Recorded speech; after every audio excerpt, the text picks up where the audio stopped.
Salut, on se retrouve pour un nouveau numéro d'Israël. Comment ça marche? Vous êtes sur Studio Calita, studiocalita.com, c'est votre radio. Alors vous nous trouvez sur Facebook, sur YouTube, sur notre site évidemment www.studiocalita.com. Vous pouvez nous écrire, nous commenter, nous liker, bref, vous pouvez faire ce que vous voulez. Nous sommes là pour vous servir. Alors, aujourd'hui, Israël, comment ça marche? Un nouveau sujet concernant l'immobilier avec Maître Léa Lyon qui vient nous voir de Tel Aviv. Bonjour Léa. Bonjour Cathy. Merci beaucoup d'être revenue. Alors aujourd'hui, on va parler de la location, du contrat de location, n'est-ce pas? Plus simplement de la location d'un appartement, mais du côté locataire. Parce qu'on parle toujours de l'achat d'appartements, mais les Olim qui arrivent, les nouveaux immigrants, n'ont pas toujours la possibilité d'acheter un appartement. Et on le comprend, puisque c'est pas évident au niveau du financement de cet appartement. Donc, ils louent. Alors, forcément, les choses sont différentes entre ce qu'ils ont connu en France et ce qui existe ici. Et c'est pour ça que vous êtes là, Léa. Avec plaisir. Et puis, il y a des Olim aussi qui veulent louer pendant un an pour voir si l'endroit qu'ils ont choisi leur convient, etc. Et d'ailleurs, c'est une bonne chose de louer avant d'acheter pour être sûr que le quartier vous convienne et que l'environnement vous plaît. Et bref, que l'appartement aussi vous va avant de vous lancer. Alors, quels sont les us et coutumes pour louer un appartement en Israël ? D'accord. Donc d'abord, on peut dire de manière générale que le locataire en Israël est moins bien protégé que le locataire en France. Dans les années 50, il y avait une loi qui protégeait énormément les locataires. La loi sur les locataires protégés qui ne permettait pas d'augmenter le loyer ou que selon l'indexation, etc. Le propriétaire ne pouvait pas récupérer son appartement. Donc c'est une loi qui a été annulée dans les années 60. Et depuis, il y a une loi qui est très, très light, disons. Et le locataire donc pratiquement tout le contrat de location c'est contractuel, c'est-à-dire ce que fixent les parties. C'est très peu régi par la loi.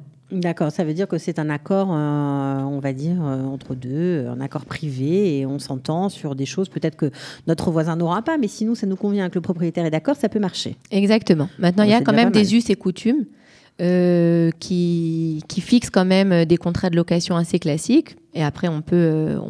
Alors comme quoi, par exemple ? Alors, en général, la période de location, c'est une période de 1 an plus 1 an d'option. Ok. L'option, c'est une option pour le locataire qui doit décider en général dans les 2 ou 3 mois avant la fin de la période de location s'il veut renouveler la location pour une année supplémentaire ou pas. C'est pas une reconduction tacite. Le locataire doit prévenir le propriétaire qu'il est intéressé à renouveler la location. Mais en général, ok, c'est 1 an de bail, on va dire, mais est-ce qu'on peut signer pour plus de temps? C'est possible? Tout à fait. Ça, c'est le cas classique. Maintenant, on peut signer pour 2 ans, 3 ans, une période de location. Ok. Est-ce qu'à l'intérieur de ce contrat-là, la réévaluation du loyer est prévue? Alors, en général, pour la période, si c'est une période un petit peu plus longue de location ou bien une période de 1 an plus 1 an, soit c'est prévu qu'il n'y ait pas d'augmentation, soit il y a une augmentation selon l'inflation, soit il y a une augmentation de quelques pourcents par rapport au loyer d'origine. D'accord. Et est-ce que le locataire peut décider de ne pas renouveler? Tout à fait. Si c'est une période d'option, il peut décider de ne pas renouveler. Mais si la période d'option est passée, il est obligé de rester ou de retrouver peut-être un autre locataire? Alors, en général, les périodes de location, le locataire ne peut pas partir au milieu. On rajoute parfois un article selon lequel, s'il veut partir au milieu, il peut trouver un locataire qui le remplace dans les mêmes conditions. Il faut que ce soit prévu? Il faut que ce soit prévu. Sinon, on n'a pas le droit? Sinon, on n'a pas le droit, mais souvent, on trouve un arrangement avec le propriétaire, mais s'il est sympa, il accepte. S'il n'est pas sympa, il n'accepte pas. Bon, alors, c'est important de bien choisir son propriétaire en Israël, je peux vous le dire. Bon, qu'est-ce qui se passe si notre ami Oleh Hadash a des difficultés et que, il a fait des chèques, mais que les chèques sont revenus impayés? Est-ce qu'on peut nous mettre dehors? Oui. Alors, d'abord, c'est pas... Ça va pas du tout aller, Léa. Non, il faut me dire non, on peut pas. Non, il y a des gens qui ont l'image, quand on leur dit là c'est moins bien protégé, ils ont l'impression que s'ils ne payent pas, le propriétaire peut venir changer la serrure et les mettre dehors. Alors, c'est quand même pas le cas. On est quand même dans un pays de droit. fais bien. Le propriétaire doit aller au tribunal d'abord pour demander d'appliquer le chèque. Le locataire peut demander d'appliquer demander de respecter le chèque. C'est-à-dire si le chèque est revenu impayé, il doit faire une première procédure dans laquelle il dit que le chèque est revenu impayé et il demande à un tribunal qui s'appelle Otsa la Poal de faire respecter le chèque. Donc, ça veut dire de se faire payer le chèque. Exactement. Ok. Donc si ensuite ça se fait pas, donc tout ça laisse du temps pour essayer quand même de redresser la situation et de tenir ses engagements. Mais si tout ça se fait pas, il va au tribunal en demandant au tribunal de déclarer que le locataire doit sortir de l'appartement. Et ça, c'est une procédure qui prend aussi quelques mois. Ça se fait pas tout seul, quoi. Non. D'accord, c'est déjà pas mal.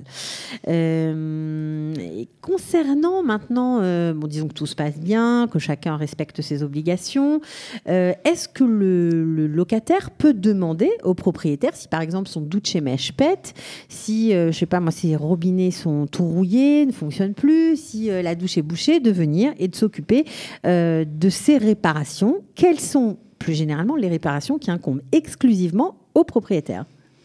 Alors, en fait, toutes les réparations qui sont pour garder l'appartement en état, c'est-à-dire si l'appartement était déjà rouillé, on ne peut pas demander au propriétaire d'enlever la rouille s'il était déjà dans cet état-là. Par contre, si le douche-mèche ne marche plus, on peut lui demander. Ça aussi, ça peut être contractuel. Il y a des contrats dans lesquels les propriétaires demandent à ce que les petites réparations soient faites par le locataire.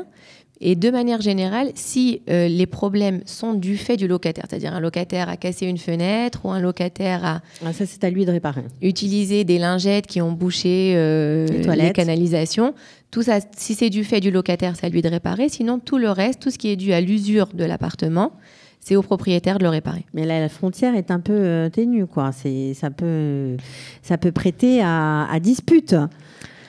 Oui. J'imagine. Ok. Bon, alors on a parlé grosso modo du contrat de location. Au niveau de l'engagement, il faut faire un acte qui est très différent de la France. Ça veut dire payer, par exemple, avec 10 ou 12 chèques pour réserver, en fait, payer tout le loyer de l'année de l'appartement, bien que les chèques ne vont pas être encaissés. Alors, c'est normal comme pratique, ça ? Alors, la pratique très courante, c'est effectivement qu'on donne 12 chèques de loyer, un par mois, qui sont encaissés. Donc, en fait, en Israël, on a le droit de faire des chèques antidatés. C'est une question qui revient souvent, puisqu'en France, c'est interdit. Donc, en Israël, on a le droit. C'est considéré de la même manière qu'on fait plusieurs paiements par carte bleue. Là, on peut payer, pas que pour le loyer, pour tout ce qu'on veut payer en plusieurs chèques. On peut faire des chèques antidatés. Donc, souvent, le propriétaire demande 12 chèques antidatés si c'est payé mensuellement ou 4 chèques si c'est payé par trimestre, etc. Et il dépose tous les mois ce chèque. Ça lui donne une garantie supplémentaire et ça permet de se voir une fois, de payer tout à l'avance. Mais les chèques, en général, sont déposés une fois par mois. Oui, parce que parfois les gens sont un peu angoissés de donner 12 chèques. Ils ont l'impression que le propriétaire peut tout déposer en même temps. Or, ce n'est pas le cas. Non, ce n'est pas le cas. Il ne peut pas le déposer avant la date du chèque. Ok. Donc, c'est important de le savoir. Si vous nous écoutez, peut-être que cela vous rassurera. Alors, est-ce qu'on peut demander des cautions aux locataires ? Oui, tout à fait. En général, il y a des cautions qui sont demandées. Il y a plusieurs sortes de cautions. Il y a des cautions comme par exemple un dépôt de garantie ou une caution bancaire qui sont des garanties qui coûtent de l'argent en fait au locataire. Et il y a des garanties comme le shtarov, une reconnaissance de dette ou des chèques de caution qui sont des garanties moindres et qui ne coûtent pas d'argent au locataire. Ok. Alors, qu'est-ce qui se passe concernant, on va dire, les garants personnes physiques? On demande souvent ça. Ça aussi, c'est pas tellement commun en France, notamment ce genre de demande de la part du propriétaire. Qu'est-ce que ça veut dire amener des garants physiques? C'est-à-dire que la personne qui se porte garant se porte caution pour le locataire par rapport à tous les engagements du locataire. C'est-à-dire que si, par exemple, le locataire ne paye pas son loyer ou si le locataire casse quelque chose dans l'appartement, tous les engagements, ou s'il ne paye pas l'Arnona, l'électricité, etc., le propriétaire peut venir chez le garant et lui demander de payer tous ces paiements-là. Ça doit être très difficile de trouver des garants alors en Israël. Ça ne doit pas être évident.